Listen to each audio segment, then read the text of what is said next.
Yo, yo, yo, yo, yo, yo, yo, yo, yo, yo. Yo, yo.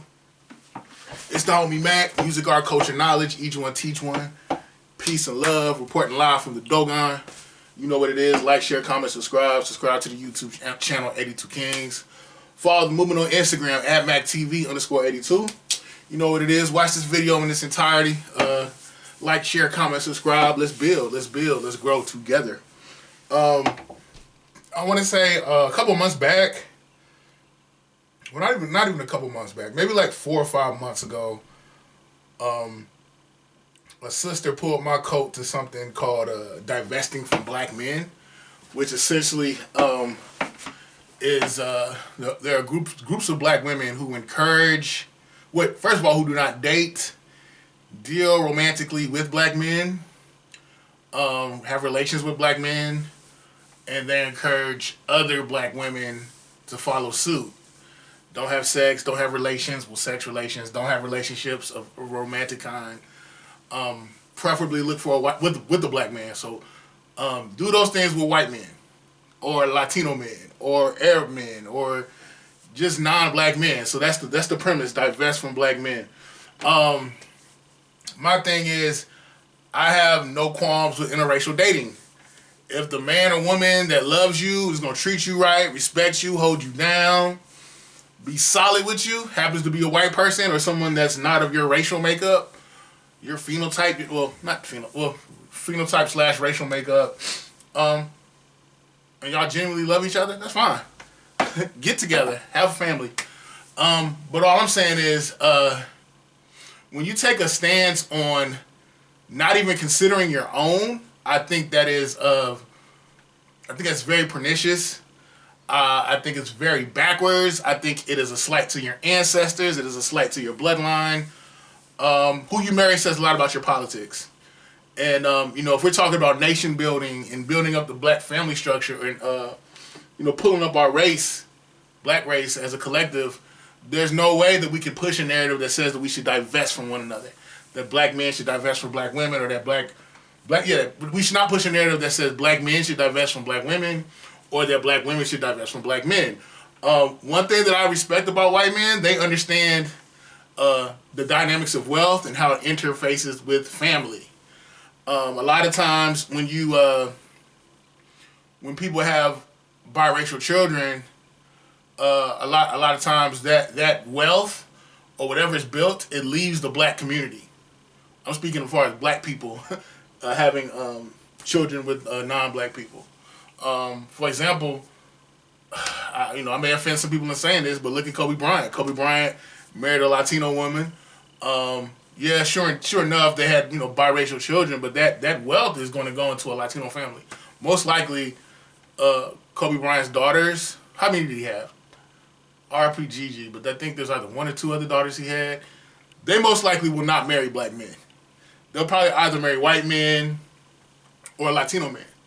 So that wealth, and plus Vanessa Bryant, she's a Latino woman, and at some point she will remarry.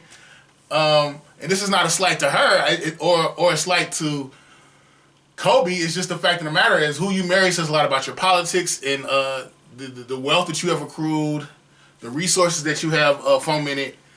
It's going to usually, if you're a black person and you marry outside of your race, it usually is going to leave the black community. And I know some people say, well, I don't know the black community shit. Black people, we're hard on each other. We're tough on each other. We're mean to each other. This white man treats me better, or this whatever. And the reverse for some black men. They feel like, well, a white woman treats me better. But that's BS. There are white men. Think about it. White women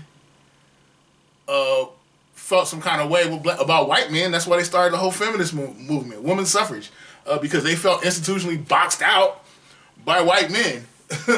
But yeah, the best way they say to cut off of people is to cut off their ability to reproduce.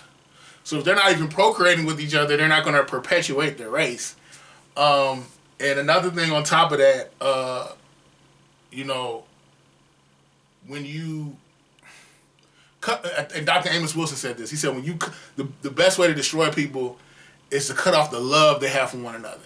So if we have a bunch of black women walking around thinking the lesser of black men, and we have a bunch of black men thinking the lesser of black women, it's a zero-sum game. It's a lose-lose. I would call it a war of attrition. Like, as a collective, we don't move forward. And my thing is to black men and black women who choose to divest, I mean, how does your mother feel about that? How does your father feel about that? How do your brothers, sisters, cousins, how does your, like, the grandmother, grandpa, like, how do they feel about that, you know? Again,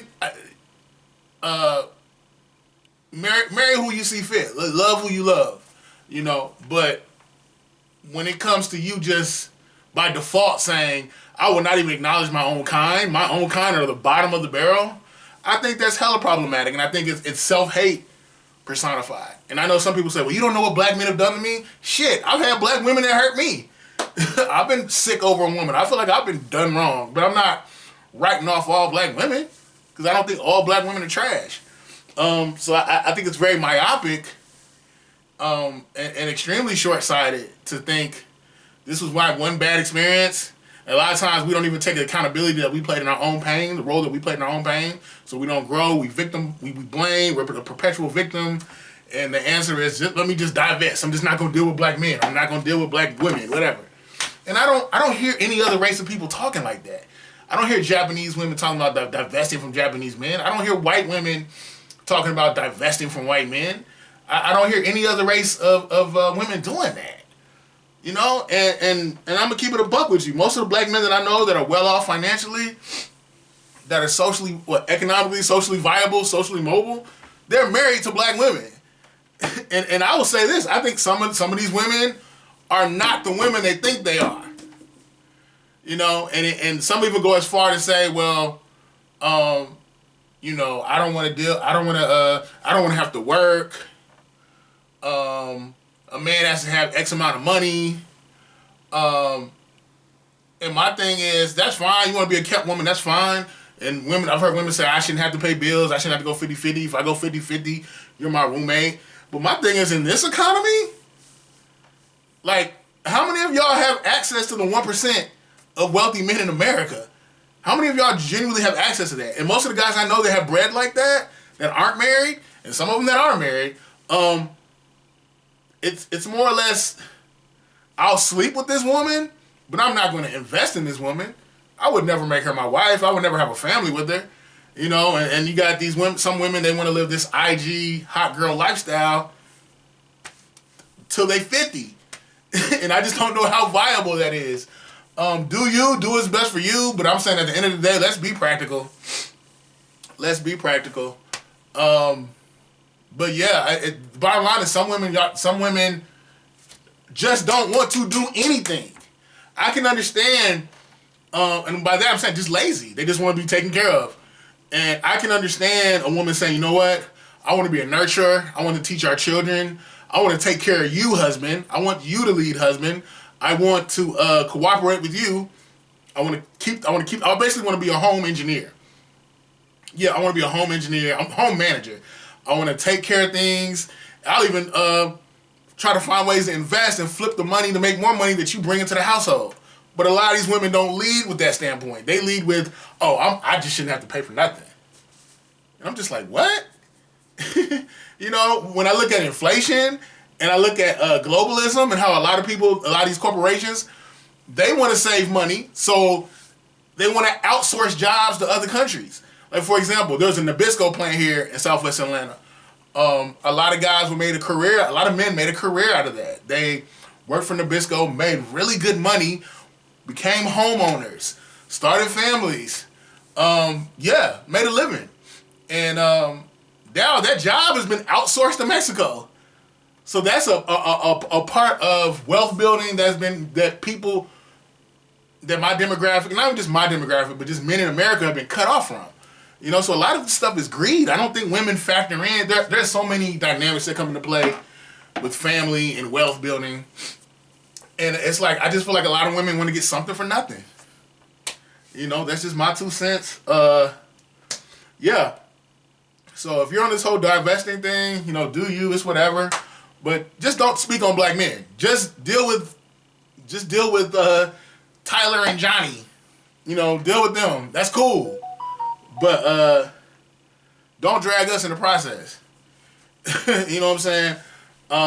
Salute to all the sisters that want to build. Salute to all the brothers that want to build. That want to build a strong black nation. That want to have a strong family structure. That want to have a black nuclear family. That want to build generational wealth. That want to solidify themselves. I respect that. Salute.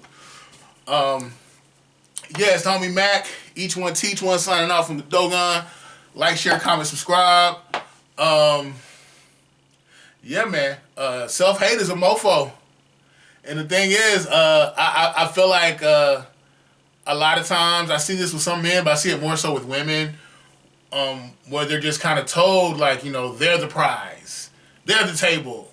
Oh, girl, you did nothing wrong. It was all on him. And my thing is, when you think like that, male or female, man or woman, you stunt your own growth. Like, you really think you are just totally impervious. You're perfect. There is no work you need to do. None. But I don't know. Maybe there's people out here walking on water and I don't know about it. But I think to be good to yourself, be the best you can be. But to just openly discriminate against your own kind is inane, is bogus, is just completely insane. But again, let me sign out from the Dogon. Each one teach one. Peace and love. It's the homie Mac. Music, art, culture, knowledge. Signing out. I'm out. Peace.